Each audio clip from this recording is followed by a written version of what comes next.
Ini malam hari ini tadi saya ngintip ada teman-teman dari IDX juga ikut join gini ya. Wah, ini jadi seru nih. Kita jadi bisa ngobrol-ngobrol lintas regulasi. Wah, mantep nih, mantep, mantep, mantep. Ini malah makin seru dong. Karena Iya, pertanyaan yang minggu lalu belum kejawab itu, ini iya, langsung gue bacainnya pertanyaan yang minggu lalu belum kejawab ya.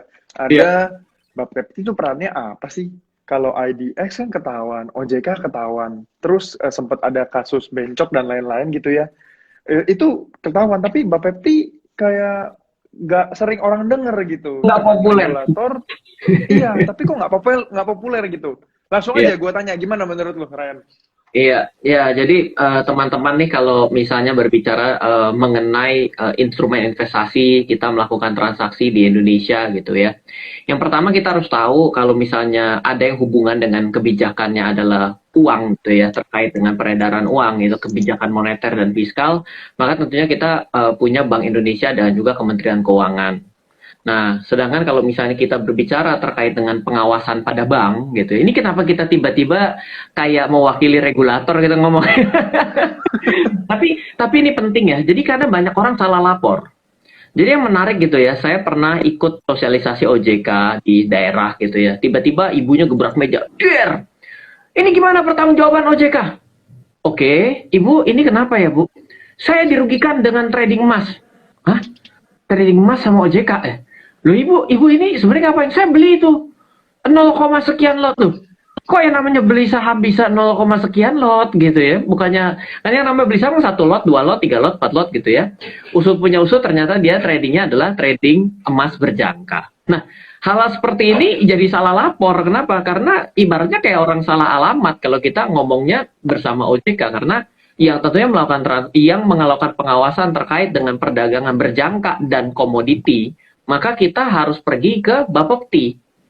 Jadi Badan Pengawasan untuk Perdagangan Berjangka dan Komoditi kita datangnya ke Bapepti. Ya salah satunya kan yang namanya komoditi di Indonesia ya emas adalah komoditi seperti itu. Nah, sekarang kita balik lagi tadi kalau misalnya kita mau berbicara mengenai dirugikan oleh bank, kalau kita dirugikan oleh pasar modal, dirugikan oleh industri keuangan non bank itu agak banyak ya. Pertama misalnya dengan asuransi, lalu kita dengan pegadaian, lalu misalnya dengan fintech lending, pinjol-pinjol. Nah, itu benar ke OJK, tapi di OJK-nya sendiri juga ada banyak, yaitu adalah ada 4 bagian gitu. Kita benar-benar kayak ngewakili OJK nih ngomong malam hari ini. Satu, kita ada namanya pengawasan perbankan, dua, kita ada namanya pengawasan pasar modal, tiga adalah industri keuangan non-bank. Ada juga edukasi dan perlindungan konsumen, EPK, gitu. Nah, jadi kita harus berbicara ke tempat yang tepat kalau kita merasa dirugikan. Nah, daripada itu semua, ada satu bagian yang diinisiasikan, dibentuk oleh semua kepengawasan ini melakukan suatu konsolidasi pada Satgas Waspada Investasi. Nah, jadi kalau misalnya sekarang tiba-tiba ketemu Bapak Tongam L. Tobing gitu ya, tiba-tiba mengatakan investasi ilegal gitu. Nah, ngomong investasi ilegal ini juga bisa panjang loh Ken, bahwa nanti kita ngomong sedikit ya, bahwa Satgas Waspada Investasi itu tergabung, ada Bareskrim, ada Polri, ada Bapepti, ada juga dari Oh, pengawasan multi level marketing itu juga ada di sana gitu ya, PKPM, semua ada di sana untuk menentukan hmm. seperti apa nih kita mau menyikapi sebuah penawaran yang ada di masyarakat. Ya tentunya kalau bicara mengenai Bapepti di Indonesia itu ya yang kita kenal adalah transaksi si forex itu sendiri dan juga transaksi futures trading serta cryptocurrency itu ada di Bapepti saat ini. Nah, saya akan sedikit Hmm. lebarin ya. Ketika kita berbicara investasi yang ada menurut saya pribadi ada investasi legal, yang ada legal, ada ilegal, ada bodong. Ilegal itu artinya tidak punya izin. Contoh sederhana, kita bicara mengenai jual beli saham di Amerika. Lah, terus tiba-tiba ditanya gini, apakah diawasi oleh OJK? Lah, iya, OJK kan pasar modalnya kan mengawasi daripada Indonesia gitu ya. Ini kan seperti orang tanding sepak bola tapi minta diawasi oleh wasit tinju gitu kan. Jadi ya itu yang terjadi juga gitu. Apakah diawasi oleh OJK? Ya jelas orang sahamnya saham Amerika kok. Kalau Anda mau bicaranya saham Amerika ya pergi ke regulator yang ada di Amerika seperti itu. Nah, hal seperti ini secara otomatis jadi tidak ada izinnya di Indonesia maka disebut ilegal. Nah, sedangkan kalau kita bicaranya bodong, bodong itu ya berarti sebenarnya bisa jadi yang dilakukan penawarannya itu adalah skemanya skema yang bukan investasi. Misalnya adalah arisan berantai. Lalu juga misalnya adalah skema Ponzi. Maka ini kan sebenarnya bodong. Kenapa? Yang namanya sebuah investasi itu pasti ada cara untuk mengenerate untungnya dong. Ini gimana nih investasi ini di generate-nya? Oh enggak, ini akan dijaga dewa dan akan uangnya bertumbuh. Lah ini kan berarti nggak ada skemanya gitu. Tapi kan kalau kita bicara investasi, ya kenapa bisa tumbuh? Oh iya Pak, karena ini kan akan dibangun resort Pak. Resort ini nanti akan naik nilainya. Topping off pertama, begitu sudah topping off pertama ada groundbreaking. Begitu groundbreaking akan dinaikkan untuk level 1. Begitu nyampe celak sampai paling atas ini akan diresmikan oleh Bapak Presiden. Ya nilainya kan selalu naik. Berarti ada sisi pengelolaan yang logis. Sehingga sebuah investasi itu bisa mendapatkan nilai. Nah, itu cuma berbicara mengenai legalitasnya, sesuai atau tidak gitu. Jadi berbicara beginian nih, kadang kita itu jadi salah kaprah karena saking takutnya. Yang kedua, kita ngelapor di tempat yang salah. Gitu ceritanya. Oke, thank you, thank you. Ini sambil Ryan ngomong, gue sambil nyatet lagi. Gue selalu tiap kali gini, gue ada belajar sesuatu soalnya. Nah, kita BTW, soalnya takut. Ini SRO ngedengerin kita masih presentasinya bener, ntar kita nggak diundang lagi. Kalau kemarin rada ngawur, kalau hari ini gue bener kalau ada kata SRO. mesti hati-hati ngomongnya. Iya, selektif ini langsung selektif nih pemilihan kata-kata langsung selektif nih. Rusak. Oke, please go ahead. Oke. Gue penasaran sih, lebih ke gini. Kalau forex ini dijaganya berarti diawasinya oleh Bapepti gitu ya, benar ya? Yes. Nah, kalau misalkan kayak case 2 tahun lalu, 3 tahun lalu sempat rame brand Mia dan GCG gitu ya. Nah, itu kan nggak terdaftar sebenarnya, nggak terdaftar. Berarti dari kategori ilegal dan bodong, mereka sebenarnya waktu dulu pas nawar-nawarin, mereka mengakui kalau mereka itu terdaftar, katanya di Aussie lah gitu. Tapi ujung-ujungnya nggak cair, bodong gitu ujung-ujungnya. Nah, ini gimana ya? Jadi apakah ada tindak lanjut dari Bapepti? Apa karena tidak terdaftar maka ya nggak bisa diapa-apain gitu atau gimana? Iya, jadi kalau misalnya ketika sebuah brokernya itu ada di Indonesia, broker forexnya di Indonesia dan ternyata kita dirugikan, Bapepti itu bisa campur tangan di sana. Karena apa? Karena tentunya kan untuk bisa menjadi sebuah perusahaan yang terdaftar di Indonesia harus mengikuti hukum di Indonesia. Mereka harus memasukkan SOP, struktur organisasi, setoran modal yang diaudit, pemenuhan besaran modal minimum, lalu mekanisme transaksi, settlement-nya, aplikasinya, semua itu dimasukin. Secara otomatis kan ketika ada suatu pelanggaran, Bapepti jadi punya suatu tindakan yang bisa dilakukan untuk detect secara kecocokan waktu mereka submit kan. Begitu ternyata dicek mereka tidak sesuai dengan apa yang dia submit, udah pasti jadi bukti pelanggaran. Nah, bukti pelanggaran ini kan akan mengarah ke perdata atau pidana kan? Bisa. Nah, sekarang kalau misalnya brokernya adalah broker dari lisensi Australia, lalu kita buka rekening sendiri, itu kan secara otomatis Bapak bisa bilang begini, waktu kemarin kamu masih dibayar, kamu untung, kamu nggak pernah lapor sama saya. Waktu sekarang rugi kalau kamu lapor sama saya, ini kamu maksudnya ini senang ditelan, susah dibagi gitu kan. Nah, jadi akhirnya kan jadi begitu. Nah, akhirnya kalau misalnya ditanyakan lebih lanjut tuh, kalau dari ilegal bisa menjadi bodong. Nah, karena pengawasannya tidak ada di Indonesia secara sama sekali, maka secara otomatis bisnis di dalamnya pun tidak ada yang bisa membuktikan kebenaran di Indonesia. Loh, kalau gitu bagaimana cara saya memproses hukumnya? Ya, Anda pergi dong. Di mana itu brokernya? Di Australia ya, go ahead. Masalahnya kan ketika kita beda budaya, beda bahasa, kita mau ngomel dalam bahasa Inggris juga udah bingung. Begitu kita mau ngomel sampai Rusia, kita juga bingung, ya kan? Kalau Ken ini mungkin taunya Uzbek gitu ya, Uzbekistan bahasa gitu ya. Nah, makanya, jadi kayak gitu tuh jadi terkendala sendiri ya. Akhirnya ya kita nggak bisa apa-apa akibat banyak sekali obstacle yang terjadi di sana. Makanya penting sekali sebenarnya bagi seorang pemula yang memiliki keterbatasan akses, memiliki keterbatasan dana, memiliki keterbatasan pengetahuan, akan lebih baik, lebih enak untuk datang ke broker yang terdaftar dan diawasi oleh regulator di Indonesia. Seperti itu. I see, I see. Jadi apa dari yang lu tadi cerita, sebenarnya tetap paling aman ya cari yang legal gitu. Betul, Kalau orang karena yang dari luar negeri, ada yang jaga, ada yang ngejagain, betul. seenggak-enggaknya ada yang ngejagain. Oke, oke. Nah ini mungkin gue lanjutin pertanyaannya dari pertanyaan yang udah gue submit di story ya tadi. Salah Hmm. satunya soalnya menarik. Kenapa broker ilegal? Nah Hmm. ini dia sebutnya tadi ilegal atau apa ya? Pokoknya yang dari luar negeri dan ilegal itu booming di Indonesia dan ramai, sedangkan yang legal tuh kalah rame.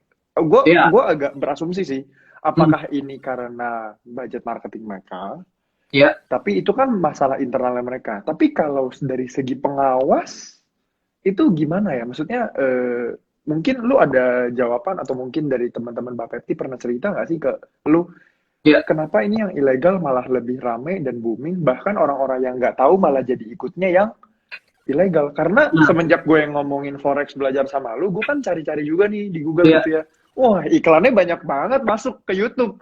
Iya. Oh iya, lu jadi diserang sama SEO-nya gitu ya. Oke. Retargeting. Oke. Jadi begini ya, pandangan gue. Gue juga ngomong begini sama regulator. Kita ini berada di industri yang legal. Tapi kalau promo kalah gencar sama yang ilegal. Ide dasarnya gue bilang begini, kenapa kita di industri legal tidak bisa seagresif dengan industri yang ilegal? Kenapa? Karena yang ilegal itu kadang-kadang tanpa aturan, tidak ada etika dalam melakukan promosi. Sedangkan kalau kita misalnya di Bapepti gitu ya, yang saya tahu ya, itu kalau kita mau bikin acara aja, materinya mesti disubmit dulu dan baru mendapat persetujuan baru boleh mengadakan acara loh. Jadi bagaimana caranya kita Wow. bisa begitu speed up mengikuti yang ilegal-ilegal ini yang yang mungkin cara promo yang serampangan ya. Tiba-tiba, wow, dipencet tombol enter, jebret, 5 menit lagi dibalik, wow, ternyata udah profit 500 juta. Apakah kamu mau seperti saya? Loh, ya udah gitu dong. Nah, jadi apakah itu secara code of conduct dan juga etika itu diperbolehkan? Iya, setahu saya itu nggak boleh gitu. Nah, itu Iya. menjadi masalah gitu. Makanya ketika kayak kita ngobrol pada hari ini gitu ya, kita kan saya juga sebagai bagian dari orang yang mengkampanyekan bersama broker-broker yang legal. Ya, makanya saya selalu mengencourage untuk semua broker yang pernah bekerja sama saya dan tengah bekerja sama-sama saya, itu harus mau masyarakat harus bisa jangan mau diiming-imingi, masyarakat jangan mau hanya bisa diiming-imingi, tapi harus harus kita bisa menunjukkan bahwa kita duduk di sini bukan hari ini doang, tapi karena kita bisa melakukan transaksi benar, kita bisa bertahan lama di sini, long lasting gitu loh, long lasting dan growth. Itu kan yang jauh lebih penting seperti itu. Bener-bener. Gue ngerasa somehow tuh kayak gini, industri, maksudnya pasar modal gitu ya. Beberapa tahun lalu juga dilihatnya negatif. Gue pengen banget belajar saham dulu pas gue pengen belajar saham itu pertama kali pas gue SMP. Mm. Dan gue ngobrol sama tante gue. You Mm. know what? Tante gue mostly bilang kayak, jangan kan. Lu itu judi kata dia. Itu judi. Lu lihat tuh si kok siapa gitu. Dia sampai jual ruko tuh. Gue kayak, Yeah. come on man. Di zaman dulu kan gue udah ditakut-takutin duluan sehingga pas gue akhirnya udah mulai belajar kebenarannya gitu dari mulai apa? Gue mulai invest di 2012 mulai dari reksadana, terus mulai kenal reksadana ternyata duitnya di saham juga gitu kan. Gue belajar di saham. Oh, ternyata kayak gini. Jadi I think forex pun masa depannya itu karena sekarang lagi apa persepsinya masih pada negatif, one day pasti bakal bagus kalau diedukasi terus menerus. Jangan jauh-jauh. Kita berbicara di bank. Di bank itu kan sebenarnya transaksinya banyak transaksi lintas mata uang dong. Mm-mm. Orang-orang yang kerja di bank itu untuk transaksi perdagangan menggunakan broker forex itu udah hal yang biasa. Mereka melakukan itu kok. Coba aja tanya sama teman-teman yang di bagian treasury gitu ya. Mereka Mm-mm. melakukan transaksi itu dengan menggunakan transaksi forex juga sama seperti yang dilakukan kita ini retail. Mereka Hmm. lakukan itu tidak ada suatu hal yang menakutkan. Kalau nggak percaya tanya aja ke teman-teman yang kerja di bank. Itu dilakukan kok. Oke. Ini gue langsung lanjut dari jawaban lu ya. Gue penasaran sih. Ini karena forex versus saham. Kalau di saham kan kita minggu lalu udah sempat bahas tuh fundamental. Kalau di secara forex itu makro ya. Ya. Terus kalau technical itu kalau kita buat trading Terus kalau kemarin Ryan ditanya, lu pernah taruh dan floating berapa lama gitu? Lu Iya, punya posisi dan lu tinggal berapa tahun? iya. Itu berapa lama dan kena biaya atau enggak sih? Itu gue penasaran sih. Iya, kalau hari ini kita itu berada di industri forex ya, sebenarnya ketika kita menginapkan transaksi kita, maka sebenarnya kita akan terkena yang namanya swap fee ataupun bisa swap fee itu selalu ada dua ya, bisa kita dibayar, bisa kita membayar fee tersebut. Kenapa bisa membayar dan dibayar? Karena kayak overnight di bank. Karena kan kita misalnya lagi mengadu yang namanya transaksi euro terhadap US dollar. Maka secara tidak langsung kalau misalnya kita memegang posisi yang suku bunganya lebih tinggi, maka berarti yang lebih tinggi akan membayar kepada yang lebih rendah dong. Karena kan kita lagi ibaratnya lagi dua mata uang nih. Maka secara tidak langsung maka kita akan ada yang namanya saling membayar bunga. Nah, tapi kalau di dalam era pada hari ini itu sudah banyak juga yang menerapkan swap free. Jadi artinya tidak ada biaya inap. Jadi kalau kita melakukan transaksi yang memang kita mau menghold posisi dalam jangka waktu yang panjang, maka coba carilah broker yang memberikan swap free, tidak ada swapnya. Gitu. Nah, biasanya juga bagi orang-orang di dunia itu biasanya juga ketika dia melakukan transaksi pada broker forex dan dia itu mau mengikuti compliance syariah, di mana yang namanya bunga berbunga itu kan part dari riba, maka dia mengambil yang namanya posisi swap free atau namanya adalah syariah account.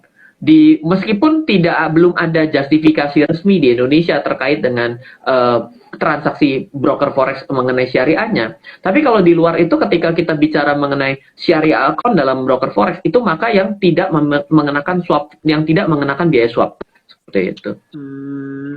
Oke, oke, oke.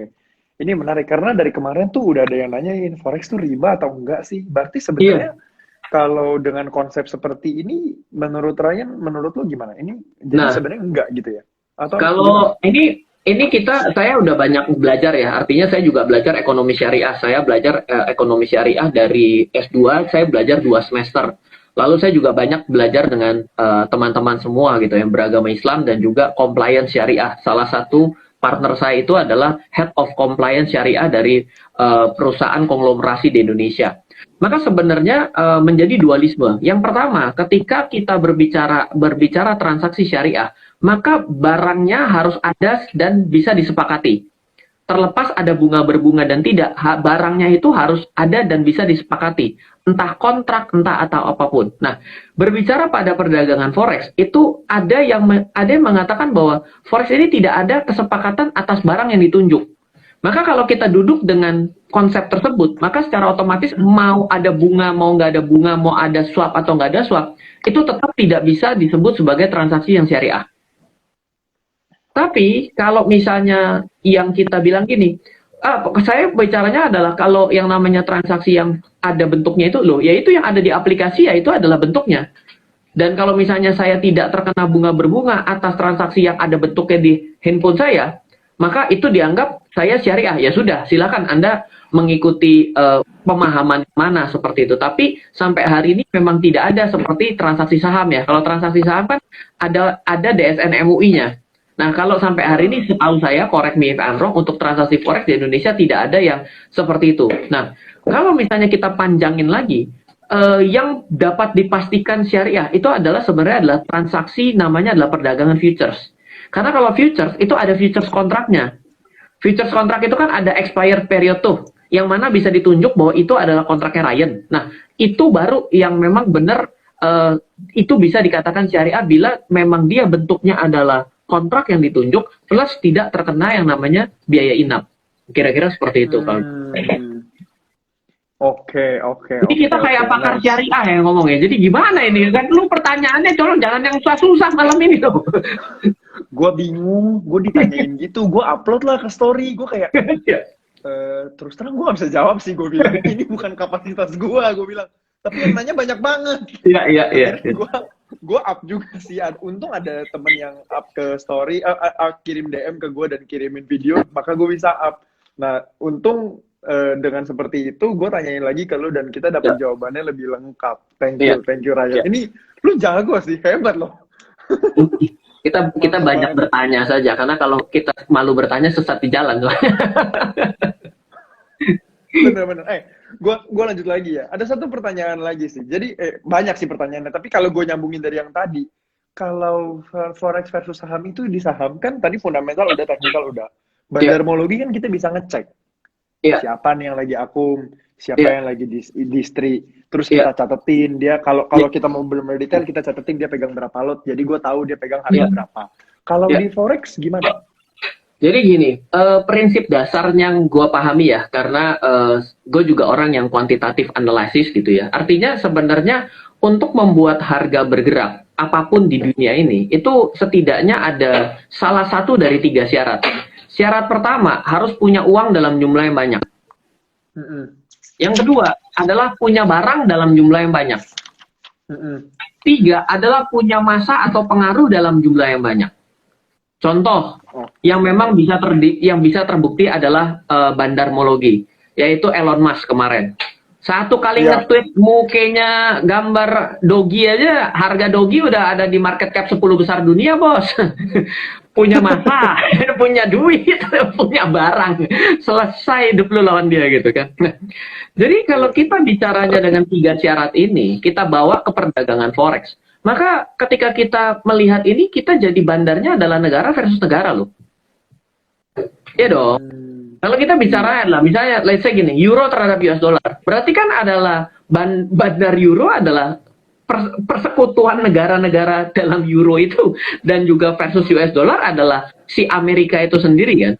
Mereka kan bisa melakukan kebijakan moneter dan fiskal terhadap negaranya masing-masing. Jadi ini adalah sebenarnya kalau bicara mengenai bandarmologi sendiri, karena ini ada transaksinya lintas negara, maka ketika kita berbicara di sini, yang terjadi adalah benar-benar supply and demand murni.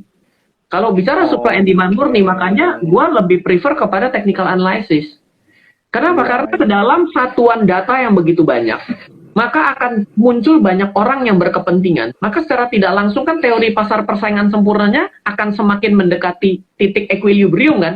Katanya Iya. ekonomi mikro, katanya Iya, ekonomi iya, mikro. iya, iya. Jadi ya, kalau sudah mendekati yang namanya ekonomi mikro secara titik equilibrium keseimbangan pasar, maka kita bisa bilang ini lebih kepada technical analysis pendekatannya. Oke, oke, oke, oke. Berarti kalau technical analysis lu pakai time frame berapa? Nah, ini pertanyaan yang bagus. Jadi gini, orang banyak selalu bertanding mengenai time frame yang terbaik ke berapa. Kalau menurut gua itu adalah diperdebatkan. Yang benar pertanyaannya adalah, lu mau ada di dalam pasar berapa lama? Contoh, I see. misal Oke, gue begini, catat nih, bagus, bagus. gue pengen trading dong, pengen entry dan exit 2 jam, dalam 2 jam. Masa data yang dianalisa 20 tahun? Kan aneh Iya, gitu. iya, iya, iya, iya. Aneh dong, ya kan? Tapi gini, saya mau entry dan exit 1 jam. Oh, lu analisa berapa? 2 menit bisa nggak? Lah, 2 menit, datanya terlalu sedikit dibandingkan waktu kita akan holding period kan. Jadi menurut gue ini kan yang namanya hidup ini kan adalah hukum aksi reaksi nih, hukum Newton nih kan. Bicara mengenai hukum Newton itu ya aksi reaksi. Jadi kalau kita kepingin di pasar 1 jam, ya at least ya analisa lah 1 jam ke belakang. Nah, ketika kita lihat analisa 1 jam ke belakang, kita pakainya candle harian, mana dapat informasinya? Mana iya, iya, iya, iya. Benar, Kalau benar. kita pakai Nggak make datanya, sense. iya, kalau kita pakai datanya untuk 1 hari pakai candle 4 jam, maka kita cuma dapat candle 6 biji. Apakah itu cukup? Cukup Pak, saya kan maha jago. Oh ya udah gue nyerah deh, gitu. Gitu kan. Jadi itu kita tidak bisa nyatakan waktu time frame yang tepat, tapi yang dipertanyakan adalah kamu itu sebenarnya mau trading gimana Pak? Saya mau copy trade Pak. Saya maunya yang 2 menit exit, 2 menit exit ya udah. Berarti cari waktu time frame yang sangat kecil. Kenapa? Karena untuk 2 menit ke belakang, berarti kan datanya itu yang kita perlukan data per menit, data per detik kalau perlu, per tik. Tapi kalau misalnya kita itu mau, oh saya mah transaksi itu beli sama jualnya itu time frame-nya satu bulan saya masih oke, Pak. Oh 20 hari dong. Karena kan bukannya 24 jam selama seminggu, buka terus kan. Oh berarti 20 hari ya, berarti lihatlah time frame ke belakang 20 hari. Apakah data 20 hari itu cukup? Oh enggak cukup. Ya udah bikin kerucutin. Datanya jangan lihat harian, tapi jadi 2 jam, 4 jam, 6 jam, 1 jam ya go ahead gitu. Kalau gue pribadi ya, kalau mau menganalisa, itu adalah 1:3. Jadi ketika kita mau berada di pasar 1 bulan, kita baca teknikal 3 bulan ke belakang. Seperti itu. Oke, 1 bulan di pasar, lu liatnya 3 bulan ke belakang gitu ya? 3 bulan ke belakang. Masa ada orang 1 bulan transaksi, lihatnya cuma data 1 menit, kan lucu. Nggak bisa. Iya, itu kan sama kayak orang mau menikah, tapi bilang, saya nggak mau pacaran, saya mau langsung nikah aja deh. Nggak usah kenalan-kenalan lah. Data yang diterima terlalu sedikit untuk kita mengetahui gitu kan. Oke, iya. Ini make sense sih. Gue karena kalau mungkin karena gue kebiasa dulu, gue anyway sekarang aktifnya invest, nggak banyak trading. Kalau dulu tuh di saham, gue trading ya kan kita seharian ya. Jadi ya kita ngeliatinnya paling barnya ya bar harian, lihat nutup gitu-gitu kan kayak, Iya. wah ini geraknya kemana nih? Iya. Ya jadi nggak apa ya. Gue baru ngeh juga pas lu bilang kalau di sini lu punya banyak pilihan. Lu mau mainnya per menit atau per Iya. apa? Masuk akal sih. Iya, Bener sih. ya coba kalau lihat candle saham Indonesia, yang paling liquid deh coba lihat. Coba lihat terus data per 1 menitnya. Itu kayak apa chartnya itu berantakannya? Nggak cakep. Coba cari yang paling liquid. You name it apa? You name it. Mau bilang apa? BCA? Boleh, silakan. Tapi kalau kita lihat data per tiknya daripada pergerakan forex, itu benar-benar sangat liquid. Sehingga memang dimungkinkan untuk melakukan short term trade dengan menggunakan technical analysis. Makanya ketika kita berada di pasar seperti di Indonesia, melakukan namanya adalah short term trade dengan choppy gitu ya, apalagi dengan fraksi harga yang sekarang, itu nggak bisa. Tidak bisa dengan fraksi harga kurang dari 200 perak, Anda akan mendapatkan keuntungan. Coba aja dites. Habis habis sama fee broker. Coba aja, kita sudah hitung kok. Karena kalau mau BEP saja, itu harus 2 tik loh. Coba hitung dengan harga saham yang 1.000, harga saham yang 2.000. Itu 2 tik baru broker yang untung. Anda setelah 2 tik baru Anda yang makan. Berarti broker bilang, thank you ya. Sering-sering dong.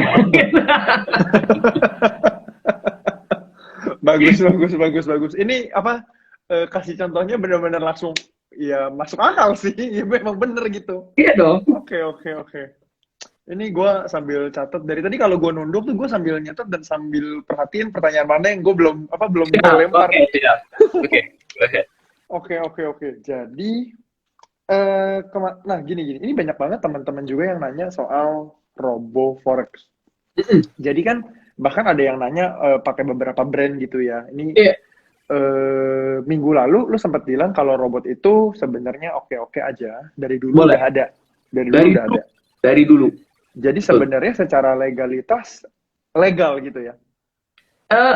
Nah ini dia. Pertama kalau bicara masalah legalitas legal, ketika kita tawarkan orang lain untuk pakai, lalu dengan sebuah skema marketing tertentu, maka kan skema marketingnya itulah yang dipertanyakan secara legalitasnya.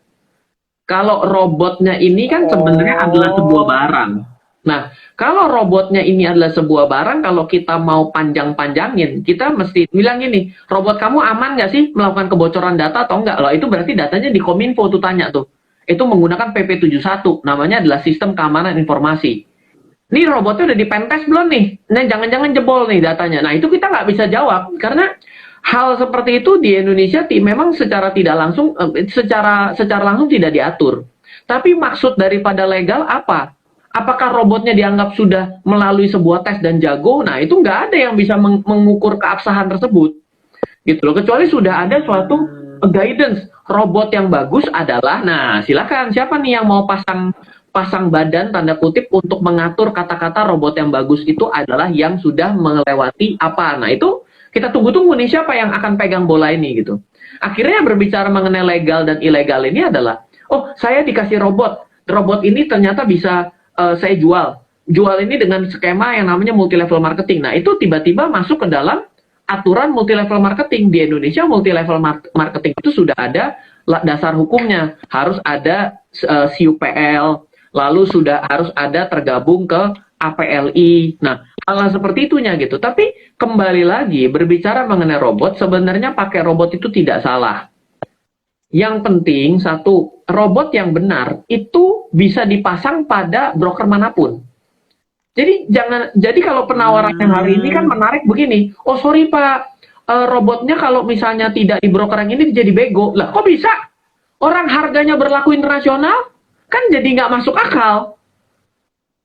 Ya kan? Oh Pak, bukan begitu. Ini spreadnya kecil Pak. Oh yaudah kalau gitu saya akan cari broker lain yang memiliki spread sesuai spek itu. Dikasih nggak? Oh ya nggak bisa juga Pak loh. Ini kan jadi pertanyaan kenapa yang namanya robot ini mengikuti perdagangan internasional, tapi brokernya kok spesifik banget.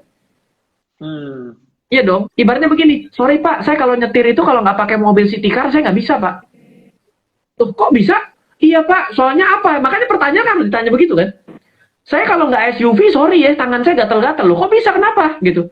Itu kan jadi kayak begitu, bener nggak? Nah, iya dong. Iya, iya.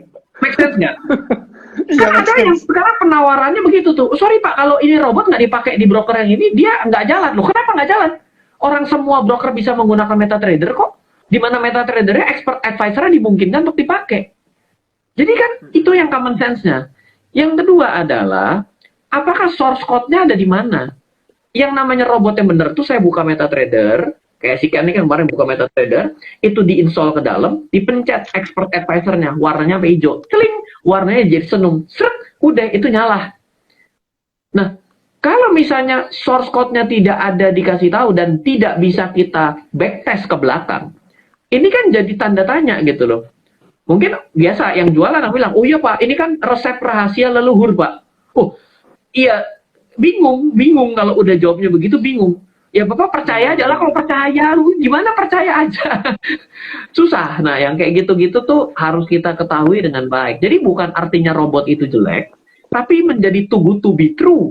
Karena kok aneh, hanya ditaruh di satu tempat, brokernya sangat selektif, dengan alasan-alasan yang sepertinya kurang masuk akal gitu ya. Lalu yang kita perlu tahu lagi adalah apapun yang namanya kita beli di dalam instrumen investasi itu bukan artinya Hmm. Anda untung ketika Anda jual lagi. Kan lucu, Pak, Bapak kalau beli robot ini walaupun nggak dipakai, Pak, nanti Bapak jual ke orang lain aja, Pak. Nanti 10 orang Bapak udah dapat, sudah kembali. Loh, kok yang dijadikan Iya. suatu kata kuncinya itu adalah menjual kembali atas barang ini. Loh, ini kita ini mau ngapain? Kita kan nggak pernah kan kalau kita yang namanya investasi emas, kita datang gitu ya ke toko emas, kok saya mau beli emas, oh gimana caranya biar saya untung nih, kok kita tanya gitu, si toko emas bilang nanti kamu bawa, kalau kamu datang lagi bawa 50 teman kamu, harga emasnya naik deh, kan nggak begitu, harga emas mengapa kemana itu mau urusannya sendiri, kan itu instrumen, Iya, iya. jadi nggak ada hubungannya dengan sistem marketingnya gitu. Ini apa ada teman-teman yang komen kelihatan banget nih Pak Ryan encer banget otaknya. Sok tahu Ini lebih tepat, sok tahu lebih tepat. apa kalau menurut gue nggak heran kalau lo disebut sebagai inspirator investasi Indonesia, men. Itu bagus banget sih. Nggak heran sih. Soalnya lo belajar ini banyak banget, men. I need to learn more sih. Gue bener-bener Sama-sama baru belajar. BTW, gue dari yang sharing kita minggu lalu itu, justru kan gue baru bener-bener belajar forex tuh seperti apa nih, bener-bener baru Ya, banget nih. ya, Kalau di saham sih ya udah lama. Tapi yang menarik adalah kemarin kan lu sempat ceritain salah satu broker gitu ya, Okta, dan ya, gue daftar. Jadi gue ya, cobain gitu dengan link yang ya, kemarin udah di-share gitu ya, gue daftar. Ini sharing apa ya? Testimoni personal sih menurut gue. ya, Gue baru tahu kalau ternyata itu, jadi gue udah daftar nih semuanya, terus gue verifikasi data kan, gue ya, ditelepon besoknya, yes. halo Pak Ken, Pak Ken udah lagi daftar ya gini-gini, terus dia tanya, kan gue jawab iya gitu ya, terus dia tanya, Pak Ken udah cobain ini belum, virtual virtual trading ya, bener nggak sih namanya virtual, pokoknya yang Iya, iya, apa, iya, akun demo, iya, iya, dia bilang iya. akun demonya udah coba belum, terus gue bilang belum sih, tapi gue daftar aja, gue verifikasi aja, sorry Pak nggak bisa, gue kayak hah, jadi gimana? Maksudnya gimana kok nggak bisa? Jadi gue disuruh Iya, cobain dulu tes akun demo sampai gue ngerti. iya, Baru gue boleh verifikasi ulang. yes. Gitu. Gue kayak, wow, baru kali ini ya. Biasanya suruh daftar bank digital apa segala macam kan disuruh cepet-cepet verifikasi Pak, Secepat biar dapat mungkin. bonus Iya, apa gitu ya. iya, Biar nanti bisa limitnya naik dan lain-lain. Gue kayak, iya, wow, oke, ini beda sih. Nah, iya, menariknya lagi adalah setelah gue udah coba, kan verifikasi ulang. Beda berapa menit gue ditelepon. Pak, Bapak, saya ngelanjutin dari yang penelpon sebelumnya. Bapak ini udah cobain ya, udah. Terus dia bilang, Bapak, dia ada kayak ada skripnya. Bapak tahu kan kalau ini Bapak bisa rugi gede. Gue kayak, wow. Biasanya orang kalau nawar investasi kan untungnya doang. Iya, Iya kan? Ini gue ditanyainnya gitu. Gue nggak tahu nih apakah cuma Okta doang atau semua iya, broker, gue nggak tahu. Tapi menurut gue ini bagus banget. Kenapa? iya, Karena ini bikin lo sadar. Bikin gue iya, sadar. Jadi kayak, lu taruh duit ini lu ngerti atau enggak nih. Udah gitu iya, lu tahu kan kalau ini resikonya adalah rugi banget. So, iya. lu mesti hati-hati. Kalau lu nggak, kalau lu kagak ngerti, nah kan bahaya ya gitu. Menurut gue ini bagus banget sih. Iya. Nah, abis ini gue Makanya tinggal belajar praktek nih sama lu nih. makanya ketika Okta Investama tuh okta.id itu menghubungi gua gitu kan. Mas Ryan pengen nggak untuk edukasi terkait forex? Saya bilang kalau serius mau edukasi, saya mau ngomong loh soal forex. Tapi kalau cuma sekedar, ayo buka akun sekarang juga, wah saya nggak mau. Saya bilang, kenapa? Karena Hmm, industri ini adalah industri derivatif. Yang namanya industri derivatif itu harus lebih orangnya lebih paham akan resiko dibandingkan kita beli saham. Contoh gini ya, saya bilang, kita punya uang 10 juta, kita beli saham satu lot 1 juta. Ketika sahamnya turun 50% pun dari uang 1 juta itu saja kita turun. Tapi ketika kita melakukan transaksi di forex, ketika kita deposit 10 juta, kita buka satu posisi 0,1, dikunci 1 juta. Ketika dia turun, yang akan menjadi taruhan, yang menjadi jaminan adalah 9 juta saya loh. iya, Jadi ini berbeda. Oleh karena itu, kalau orang paham, dia bisa pakai. Ibaratnya orang nih jago sekali main pedang gitu. Secara otomatis dia akan bisa memanfaatkan pedang itu. Tapi kalau dia itu nggak jago pedang, jangan pakai pedang dah, pakai pensil aja. Gitu. Jangan sampai justru malah melukai diri kita sendiri. Itu memang yang pesan yang saya ngobrol gitu sama Okta gitu, dan Okta setuju. Oke, nggak apa-apa. Memang kita mau kayak begitu. Kita pingin datang ke Indonesia karena kita adalah broker yang resmi. Okta Invest sama berjangkau, Okta.id itu kepingin mengedukasi di Indonesia, mau mengedukasi. Oh oke, ayo siap. Saya kenalin sama teman-teman saya semua yang memang punya kanal untuk memang mengedukasi masyarakat Indonesia. Iya, makanya kita jadi bisa ngobrol-ngobrol juga. Iya, seperti hari ini kira-kira gitu kan. oke, oke, nice, nice, nice. BTW ini gue Ya, langsung apa? Gue tulis di komen, teman-teman ya, bisa screenshot. Ini yang ya, gue pakai kemarin buat daftar. yes. Dan harusnya sih teman-teman juga ngalamin hal yang sama. Jadi kalian daftar, kalian harus tes dulu akun demonya, baru boleh verifikasi. Habis itu bakal ditelepon dan dijelasin, ini lu bakal rugi, bisa berpotensi rugi loh. Jadi Ya, bukan cuma untungnya doang ya yang lu dapet, tapi ya. kalau lu tahu resikonya, baru nih okein semuanya. Jadi silahkan sih kalau apa, kalau teman-teman mau. Nah, BTW, Ryan, ini lagi rame nih di komen. Jadi ada yang cerita nih. Gue bacain boleh ya? Boleh. Ayo. Baru kena scam dari Fanny Yohana. Baru kena scam beberapa minggu lalu dari Mm-mm. money game. Kehasut sama Oh. teman. Ikut Mm-mm. dari bulan Maret sampai Agustus. Udah dapat Mm-mm. 60 juta plus-plus. Aku Mm-mm. baru join 2 minggu. Uang yang masuk nggak bisa ditarik. Iya. Jadi robotnya udah disetting brokernya. Karena cuannya juga dibatasi sesuai dengan harga robotnya. Kok Iya. bisa ya Om Filbert? Iya. Oh iya, ada Begini. yang manggil Filbert, gue bingung. Ryan Iya. Filbert bener juga Iya. belakangnya. Iya, jadi begini, Oke. kalau broker-brokernya itu adalah bukan broker-broker resmi di Indonesia, terdaftar di Bapepti, maka dia mungkin melakukan tanda kutip kong kali kong sama pembuat robotnya. Saya pernah loh tahu ya, saya tanpa menyebut namanya ya. Ada seorang edukator di Indonesia, trainer forex gitu ya. Dia itu kerjasama sama broker luar negeri, biar akunnya dia, akun realnya, akun demonya itu disetting seperti akun real. Dan ada broker yang mau melakukan itu. Tujuannya biar kelihatan bahwa oh ini loh, saya transaksinya gede sekali begini loh. Memberikan suatu ini. Wow, saya dengar dan saya lihat saya kaget. Jadi itulah yang paling penting kita harus tahu, jangan sampai brokernya itu tidak ada di Indonesia. Kalau sudah biasa transaksi, silahkan. Sama dong sama orang udah biasa buka rekening bank, mau buka rekening bank di Cayman Island, mau buka di Amerika, mau buka di Singapura, di Malaysia, ya go ahead. Tapi kalau belum pernah buka rekening bank, better di Indonesia dulu gitu ya, jangan ke sana-sana. Hmm. Gitu ceritanya. Om Ken, aku ada satu pertanyaan nih Hmm. kebetulan lewat ya. Ini dari Den Hmm. X Rally ya. Dia nanya, Pak Ryan condong invest atau trading? Nah gini, saya akan coba membreakdown ya. Saya kalau trading, saya trading itu di dua market, yaitu adalah trading di US stock market. Karena US stock market itu sahamnya 5 ribuan, artinya so many opportunity untuk saya trade dan dia volatile sekali. Lalu yang kedua, saya trading di broker forex, di perdagangan forex. Kenapa? Karena perdagangan forex itu enak 24 jam. Nah, untuk saham itu saya swing trade dan momentum, jadi agak panjang. Jadi misalnya saya ambil sudut pandang itu 3 bulan atau 8 sampai 9 bulan. Saya sampai momentumnya sudah selesai, saya baru exit. Seperti itu. Jadi kenapa? Karena pertama saya di beberapa tahun terakhir ini kebetulan punya beberapa running company yang di bawah dan diawasi oleh regulator juga, ada beberapa project juga, sehingga saya kalau siang nggak kemungkinan akan lama untuk stay melihat pasar. Jadi saya cuma punya waktu mungkin cuma 5-10 menit sekitar jam 11 sama jam 2 siang. So, dengan waktu yang sesempit itu saya mengalokasikannya untuk mengambil posisi swing to momentum trade. Tapi kalau misalnya malam hari gitu ya, ini sebentar lagi gitu ini habis saya live bareng sama Ken, ini pasti udah makanan market Amerika nih. Tadi malam dia sudah rebound kan, begitu udah ngusruk 2 minggu dia udah mulai rebound karena ada banyak expired kontrak pada Jumat ini, itu tentunya akan menekan Hmm. perdagangan Amerika terkait juga dengan tapering. Itu jadi menunggu FOMC minggu depan, maka ya volatility-nya akan menjadi sangat liar, baik di dalam perdagangan forex dan juga di market US. Jadi saya melakukan itu kok, seperti itu.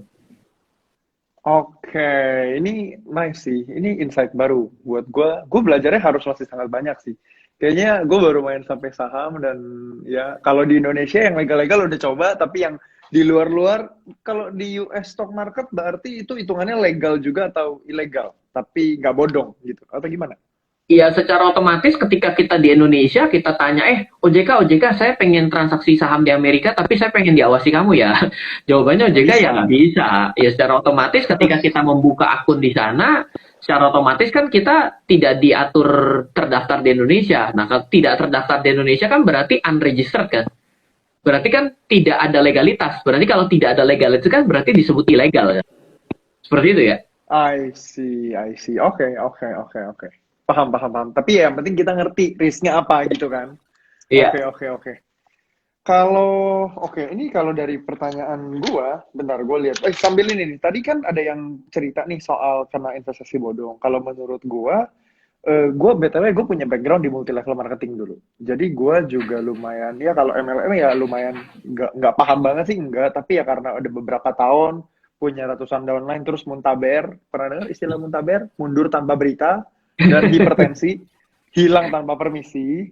Jadi ya sebenarnya sih kalau lu bisa lihat apa namanya caranya mereka jualan, mereka biasanya pakai sistem MLM gitu. Salah MLM-nya? Enggak, bukan. Enggak. Sebenarnya kalau menurut gue bukan di salah MLM-nya. MLM sebuah sistem di mana dipakai untuk memarketingkan sebuah produk gitu. Iya. Tapi balik lagi ke yang sempat tadi Ryan bilang juga, lu ini nggak apa namanya lihat secara regulasinya dia apa bahasanya apa ya? Dia MLM-nya itu legal atau enggak gitu loh, Iya. ngikutin atau enggak aturan yang ada di Indonesia Iya. gitu. Udah gitu kalau misalkan dia ternyata nggak ikutin, biasanya tuh gini, gue dulu ya, mungkin 10 tahun lalu ya, gue kalau dengar investasi dan cuan itu gue kayaknya tergiur sekali, Hmm.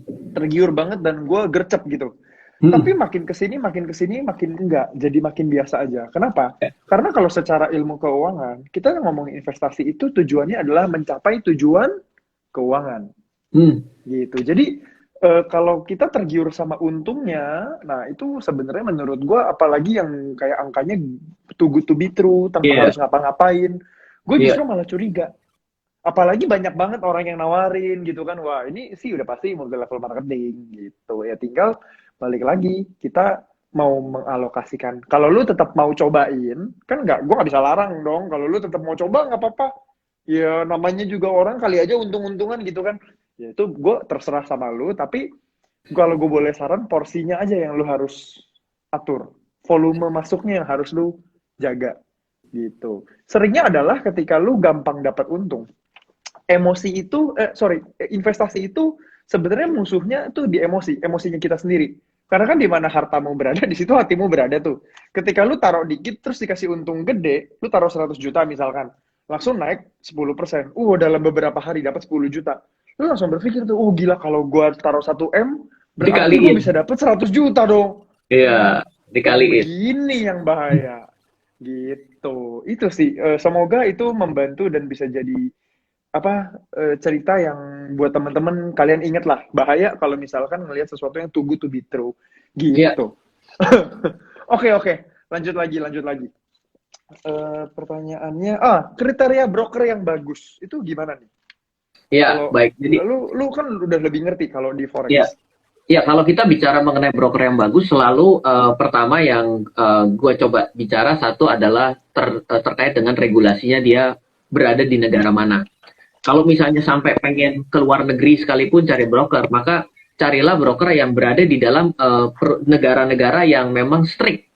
UK gitu ya. Australia juga oke, lalu juga Amerika juga oke. Jangan ada di negara mana, negaranya apa gitu, Siprus.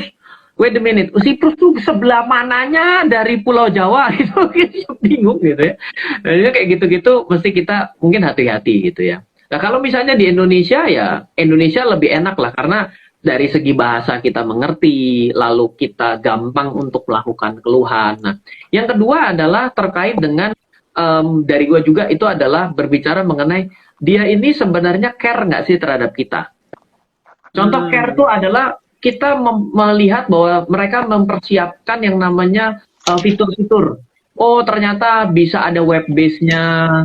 Oh ternyata ada di Android. Oh ternyata di iOS. Oh juga MetaTrader-nya ada. Oh ternyata dia punya aplikasi sendiri. Oh ternyata ketika membuka akun kita juga ada suatu penjagaan-penjagaan tertentu. Mereka itu dengan adanya layer seperti itu sebenarnya kepingin kita itu punya jangka panjang. Orang selalu berpikir begini, oh yang namanya broker itu pengennya ngambil duit kita sebanyak-banyaknya. Enggak juga loh, kalau kita bicara begitu ya, itu mah broker yang memang jigobur, dapat jigo gua kabur. Kalau yang kayak begitu ya, itu broker-broker yang kurang ajar. Kenapa? Buat saya ya, saya lebih baik ada namanya customer kembali daripada namanya customer kapok. Kalau customer kapok, dia harus nyari orang baru lagi. Dan sudah tidak zamannya kita dengan cara begitu. Loyalitas itu penting gitu. Nah, jadi carilah broker seperti itu. Nah, makanya kayak pengalamannya Ken gitu ya waktu buka di Okta Invest sama Berjangka bahwa dia telepon dan mewajibkan mencoba virtual. Itu udah langkah yang bagus. Nah, selanjutnya nih yang ketiga, virtual akunnya itu yang paling bagus adalah di-adjust sesuai uang yang ingin kita nanti masukkan secara serius. Karena kalau settingan akun virtual di Forex yang default itu misalnya Ken buka di Okta gitu, di okta.id, itu $5.000. Saya selalu bilang, coba deh. Coba kalau misalnya nanti deposit mau berapa? Mau $500, adjust deh jadi 500. Loh, emang kenapa Ryan? Yang namanya virtual 5.000 kan nggak salah, betul. Tapi jangan lupa, ketika kita trading di Forex, punya uang 5.000 sama punya uang 500, pressure dan tekanannya beda. Kenapa? Iya. Karena ketika kita dalam posisi yang berlawanan dengan yang kita lakukan, maka yang menjadi bagian, menjadi jaminan, itu adalah sisa saldo kita. Semakin besar sisa saldo kita, semakin tidak mungkin loss. Contoh sederhana, Pak, saya pengen tahu dong, kalau yang namanya saya misalnya trading di Forex, itu kan katanya orang bangkrut. Kok Bapak bisa bilang aman? Oh, saya bisa bilang aman. Kok bisa bilang aman? Ini, betul. Coba beli emas dunia, saat ini di XAU USD, itu 0,1 ya, seperti di Okta, di virtual akunnya, coba pencet 0,1 tapi saldo di dalam akunnya itu 18.000 US. Pasti nggak mati-mati. Karena pasti nggak mati-mati. Kenapa? Itu setara dengan Anda beneran beli emas. Karena 0,1 itu naik turun itu $10. Harga emasnya itu kan saat ini di 1.800-an. Berarti kalau kita pasang 1.800 kali 10 artinya adalah 18.000. Kita bangkrut beneran kalau harga emas dunia tuh 0. Nah tunggu itu harga emas dunia 0, pengen denger? Nanti yang sakit gigi Gimana caranya? UBS, Antam, nanti yang bingung dia tuh Newmont tuh pada bingung. Harga emas tuh dia nol. Bukan kita yang bingung. Gitu loh. Aduh. Oke. Ini ada satu pertanyaan dari story gue juga tadi. Jadi kita pengen tahu sih pengalamannya lo, untung gede atau rugi gede di forex tuh kayak gimana? Apa yang Iya, paling, karena kan uang nyangkut sama emosi gitu ya. Kita iya, sama-sama udah sepakati hal itu gitu iya. ya. Apa yang bikin lo ngerasa kayak wah ini gila banget gitu untung gua, atau iya ampun ini rugi banget parah. Ini gimana? Iya. Secara monthly trade itu sebenarnya performance trading forex gua nggak terlalu hebat-hebat amat lah. Mirip seperti ketika trading saham juga karena treatmentnya sama, yaitu 3-5%.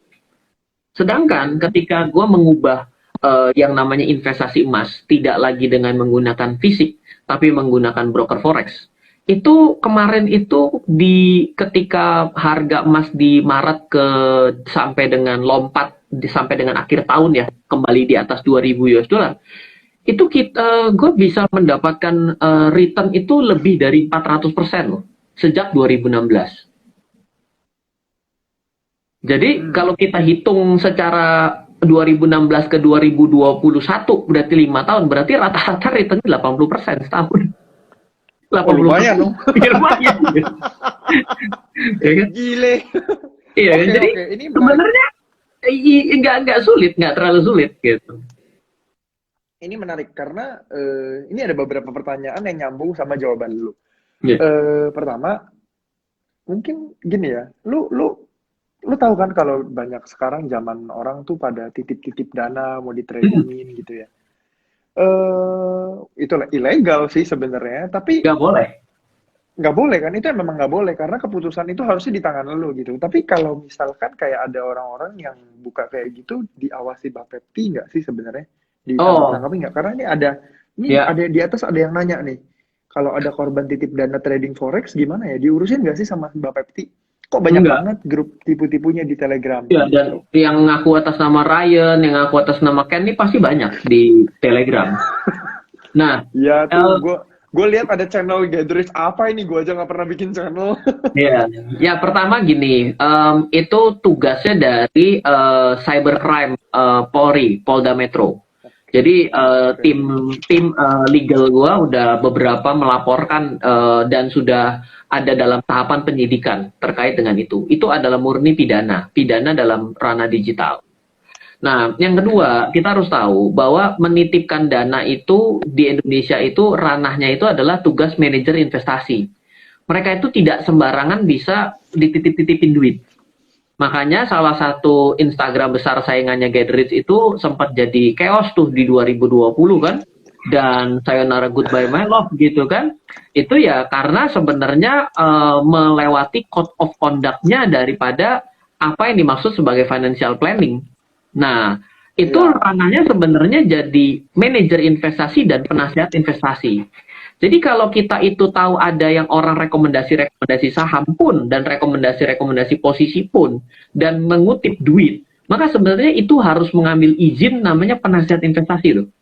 Kalau banyak yang iseng-iseng gitu ya dan ngelaporin itu di geruduk Pak Tongam itu. Coba aja dites. Gitu. Dilaporin di Satgas Waspada Investasi itu kena karena menjadi temuan. Apalagi kelola duit. Nah, kalau di forex itu di luar negeri ada dua, namanya adalah satu adalah PAMM, ada yang namanya copy trade. Tapi di Indonesia copy trade dan PAMM dan copy trade di Indonesia itu tidak diakui. Kenapa? Karena menitipkan uang kepada satu pooling account ditradingin oleh satu orang, itu di Indonesia tuh tidak diatur hal tersebut. Dan secara tidak diatur boleh dibilang gini, resiko ditanggung penumpang ya. Gitu. Oke, ini bagus, ini bagus banget. Satu lagi kan? Ini ramai banget soalnya. Oke, silakan lanjut.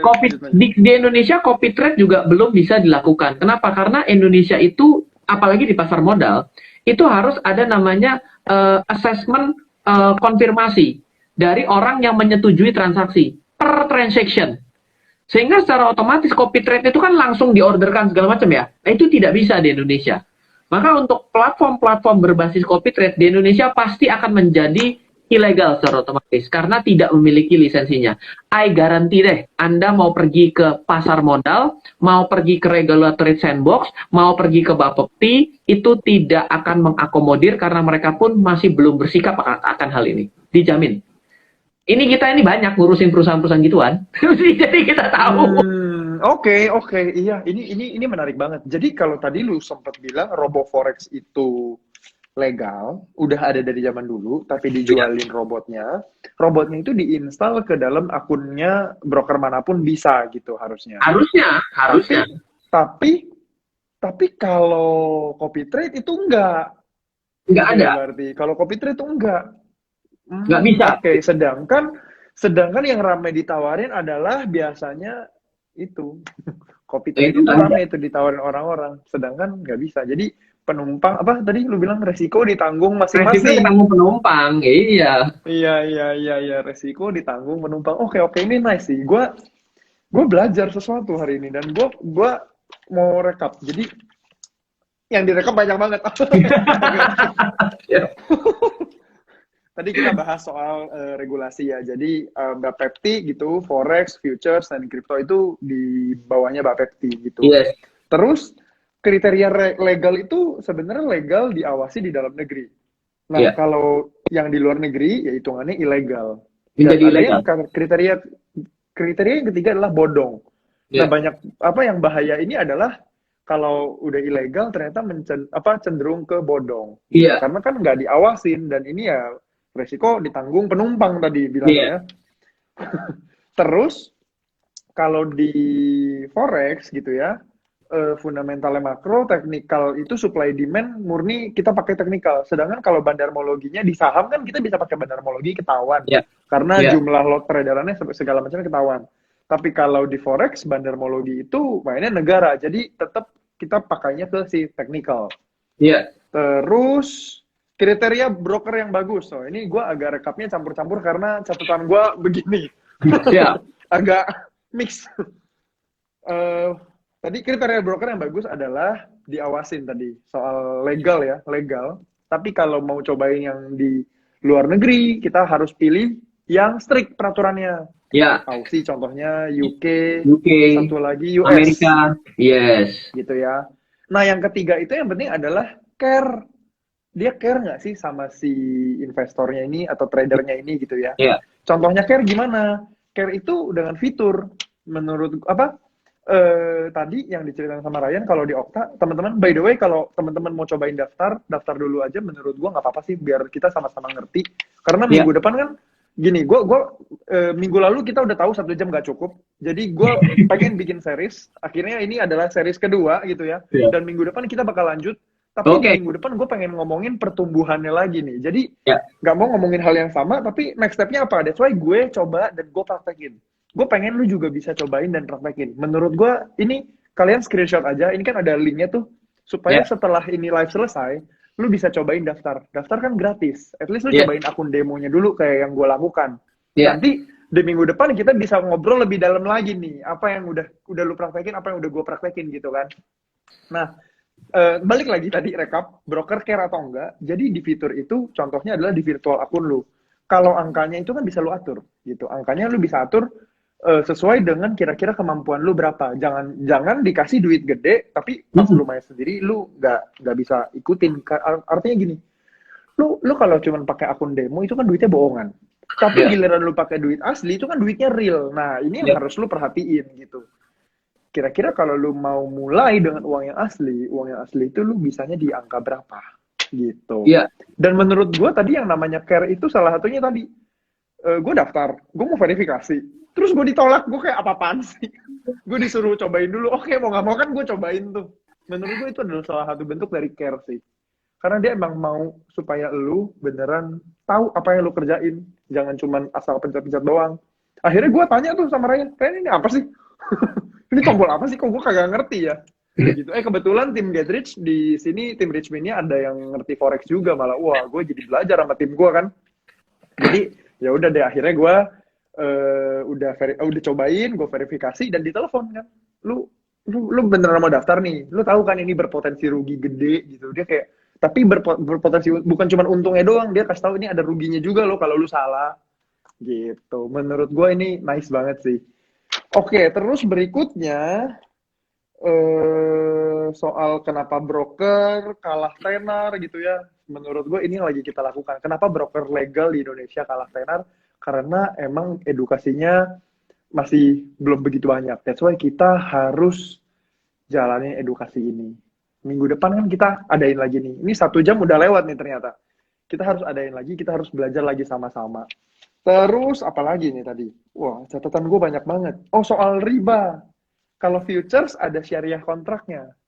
Bener ya, Ryan ya? Kalau futures itu karena ada expired periodnya di setiap daripada periode bulan, secara otomatis kan ada nomor seri kontrak yang tertunjuk. Nah, salah satu kriteria bahwa sebuah transaksi itu jelas apa yang ditunjuk itu kan adalah salah satu kriteria syariah. Jadi itu bisa disebut sebagai suatu hal yang bisa mungkin kita sepakati bahwa ini adalah transaksi syariah yang bisa ditunjuk dan juga tidak mengandung bunga berbunga. Tapi kalau kita melakukan transaksi forex, masalah utamanya ketika transaksi forex, ketika kita beli dan jual, kita ada sebagian orang yang mengatakan bahwa ini tidak ada barang yang ditunjuknya. Maka secara otomatis dengan mengacu kepada yang versi itu bisa jadi dikatakan ini tidak syariah. Tapi di luar negeri, konsep daripada syariah account dari perdagangan forex adalah yang tidak memiliki bunga berbunganya, yaitu swap free gitu, swap fee-nya free. Ya, nah, ya silakan Anda menafsirkan sendiri. Tapi di Indonesia sampai saat ini transaksi forex itu tidak ada DSN MUI sama seperti transaksi saham, seperti itu. Oke. Tunggu, ini catatan gue ada berlembar-lembar, gue sampai puyeng. Oke. Jadi kalau yang dari rekap minggu lalu udah lumayan clear nih gue nih. Jadi bahkan robo sama yang tadi dibahas copy trade itu juga berbeda. Copy trade itu yang ilegal. Kalau robo ada, lu tinggal pasang ke si MetaTrader. Iya. Oke. Nice, Pokoknya kalau Oke. ada broker di Indonesia nawarin copy trading, udah pasti broker tersebut ilegal aja. Karena di Indonesia itu tidak diakui ada. Jadi ini tadi ada yang nanya, tapi copy trade Okta ada, bukannya di Okta ada fitur copy trade? Ini jangan-jangan Okta yang salah nih. Okta yang salah. Okta.id itu yang terdaftar dan diawasi di Indonesia. Makanya ada nama-nama yang mirip seperti ini, just be careful juga ya. Makanya Okta.id mungkin melakukan suatu campaign besar di Indonesia ya, tujuannya agar membuat jangan sampai ada yang tiba-tiba dirugikan, tiba-tiba lapornya ke Okta juga gitu. Oke. Soalnya gue begitu daftar di okta.id, gue dapat Okta satu lagi iklan di tempat gue. Wah, YouTube gue kena, Instagram kena, apa kena, buset. Oke, teman-teman semua. Thank you banget, Ryan. Thank you so much buat live malam ini. Thank you banget buat teman-teman yang nonton dari tadi. Ini bakal jadi pembelajaran dan teman-teman semua ingat apa yang bisa dipraktekin, kita praktekin. Kalau menurut gue, kita udah 2 minggu nih live dan gue pengen bikin ini series. Jadi minggu depan gue bakal coba untuk bahas lebih dalam lagi dan gue pengen supaya teman-teman bisa praktek juga. Kalau menurut gue langkah apa yang nomor 1 bisa kita lakukan, menurut gue lu daftar dulu aja. Lakukan apa yang udah gue lakukan karena gue percaya Ryan, karena Ryan sama gue udah temen lama dan ini kakak kelas gue dulu di SMA. Dan kalau yang gue yakin banget apa yang Ryan ngomongin itu udah pasti jalurnya bener karena Ryan udah keliling sama OJK dari Sabang sampai Merauke gitu. Jadi menurut gue ini suhu nih, dia take nih, udah senior gitu kan. Jadi menurut gue minggu depan biar kita bisa bahas yang agak lebih dalam, yuk kita praktekin sama-sama. Teman-teman bisa screenshot ini layar, itu kan di bawah ada tulisannya tuh, gue pin komennya untuk daftar google.my.id/getoktaid. Jadi lu daftar dulu aja.